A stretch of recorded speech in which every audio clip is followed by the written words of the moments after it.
দক্ষ যুবক গর্ব দেশ, বৈষম্যহীন বাংলাদেশ, এই স্লোগানের মধ্য দিয়ে এই যুব এবং যুব নারীদের এখানে দক্ষ করার লক্ষ্যে মানিকগঞ্জের এই যে যুব উন্নয়ন কেন্দ্র আছে সেখানে 2025-2026 অর্থ বছরে যুব উন্নয়ন অধিদপ্তর মানিকগঞ্জ জেলার আওতায় গবাদি প্রাণী ও হাঁস মুরগি পালন, প্রাথমিক চিকিৎসা, মৎস্য চাষ ও কৃষি বিষয়ক প্রশিক্ষণ, basic computer and ICT application, পোশাক তৈরি সহ নানা কাজের দক্ষ করার জন্যে 4 থেকে 6 মাস ব্যাপী এই প্রশিক্ষণ কার্যক্রম উদ্বোধন করা হয়েছে আজ মানিকগঞ্জে। এর অংশ হিসাবে এখানে কিন্তু এই প্রশিক্ষণের পাশাপাশি বিনামূল্যে এই প্রশিক্ষণটি গ্রহণ করছে শিক্ষার্থীরা। আমি চাই যে আমার স্বপ্ন, আমি নিজের একটা প্রতিষ্ঠান করব, আমি যে সেখানে আমার মতো অনেক মেয়েদের কর্মসংস্থানের ব্যবস্থা করে দেব। আমি মনে করি যে চাকরির থেকে ব্যবসা বড়, আর আমি চাই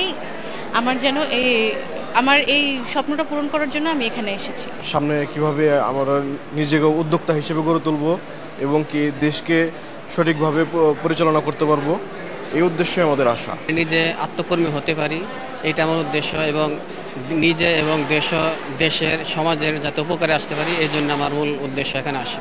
এখান থেকে কর্মমুখী বাস্তবমুখী শিক্ষা গ্রহণ করে আমরা আমাদের বেকারত্ব দূর করে দেশকে কীভাবে এগিয়ে নিয়ে যেতে সহযোগিতা করতে পারি, সাথে থাকতে পারি, সেই লক্ষ্যে আমরা এখানে প্রশিক্ষণ গ্রহণ করতে আসছি।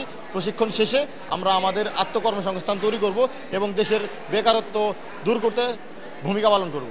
2 শতাধিক যুবকদের উপস্থিতিতে মানিকগঞ্জের জুকায় যুব উন্নয়ন অধিদপ্তরের হলরুমে এই কোর্সের উদ্বোধন করা হয়। যুব মহিলাদের শুধু প্রশিক্ষণের ব্যবস্থা নয়, তাদের দক্ষতা টিকিয়ে রাখার জন্য তাদেরকে সাথে ঋণের ব্যবস্থা সহ অন্যান্য দেখভালের ব্যবস্থা করেন তারা। 25-26 অর্থ বছরে আমাদের মোট 6টি ট্রেডের প্রশিক্ষণ কার্যক্রম অলরেডি আসলে 1 তারিখে শুরু হয়ে গেছে। আজকে ডিসি মহোদয়ের মাধ্যমে এটা উদ্বোধন করা হলো।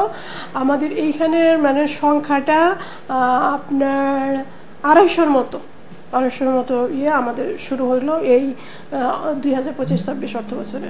জেলা পরিষদ মনোয়ার হোসেন মোল্লা জানায়, যুব সমাজকে বেকার মুক্ত সহ দক্ষ করার জন্যই তাদের এই প্রচেষ্টা।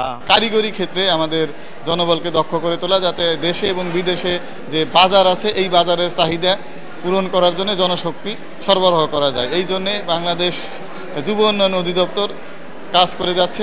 এই প্রশিক্ষণের মূল উদ্দেশ্য হচ্ছে দক্ষ জনশক্তি তৈরি করা, যাতে এরা দেশের কল্যাণে ভূমিকা রাখতে পারে। প্রত্যন্ত অঞ্চলের প্রত্যেকটা যুবক এবং যুব মহিলাদের দক্ষ করে তাদেরকে দক্ষ কারিগর হিসাবে গড়ে তোলাই এই প্রশিক্ষণের মূল লক্ষ্য, এবং মনোযোগ দিয়ে তারা এই প্রশিক্ষণ গ্রহণ করে দেশ জাতির জন্য কল্যাণ বয়ে আনবে সেই প্রত্যাশায় মানিকগঞ্জবাসীর।